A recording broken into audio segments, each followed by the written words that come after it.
Namaste, Shaman, Salam, everybody. This is Gaia Mother Sofia.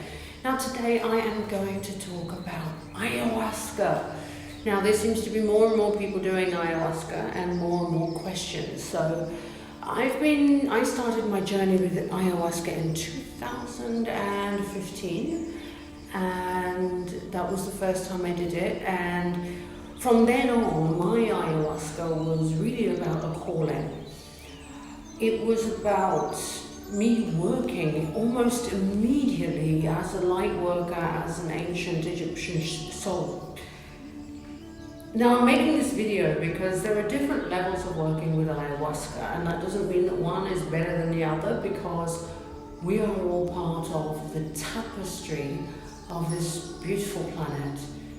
And historically, a lot has been taken from us as divine beings. But what I'm going to do, I'm going to talk about my very first journey. Now, most people do ayahuasca because they need healing. Now, I believe that I had healed and didn't need any healing. I'd been to a healer previously, and basically the reason why I did ayahuasca was because a friend of mine did it. And after his experience, when he came to see me, he said he saw me on his journey, and I had told him that I was the planet of information, healing and wisdom. And he said on his ayahuasca, he saw my Facebook profile showing me as an actress, because I used to be an actress and still I'm very much in the public eye, but now as a spiritual guru. So he saw me, my Facebook profile, and I kept saying, that's not her, she's the planet of information, wisdom and healing. Anyway, he told me that, and that sparked my curiosity. So I booked in the same place and did ayahuasca, and 30 minutes before I did the ayahuasca, my father died. Now, I hadn't had any communication with him for 15 years. We fell out. Or rather I stopped communication because there were some things that he did that I didn't agree with, which most people would see as wrong. And I always thought that when his children from his new family were old enough that we would then come together as a family. That didn't happen, but anyway, he died. I got the message half an hour before ceremony. I went into shock. And the organizer said, would you like to go home? And I said, no. I knew straight away that I was going to meet my father. So I stayed at the retreat, and it was a 3-day retreat with ayahuasca.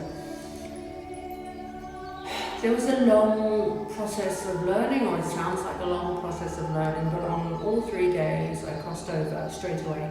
I didn't purge. I've never purged. I'm not meant to purge because I annihilate this. And basically what happened, I met my father, but before I was allowed to meet him, I had to learn patience, because that's one of my weak points. I had to learn patience. And so I had taught me patience. I taught me patience. So what happened, it's not a simple process. I understood, it's not anybody telling me. I understood that in order to meet my father, I had to let go of everything that was human. And eventually, through my higher self, through my understanding, which was breaking through, I understood I had to let go of even wanting to see my father. And that the place I was going to go to see him, I had to not want anything, need anything, feel anything, not even feel my muscles as a human being. So every single muscle in my body finally relaxed, and it just literally let go of everything. I could feel it all letting go of any feeling, any contraction. Everything completely relaxed. My breathing became very, very shallow, to the point that if you stood next to me, you probably would have thought I was dead. And I had to let go of the pain of his death. And I remember I was almost like I was waiting to go to this place where I could meet my dad, and that place had nothing in it, by the way, because it's nothingness. That's where I could meet him. And I remember it was like I was waiting, and my mind was strong, or no mind was involved, and I was letting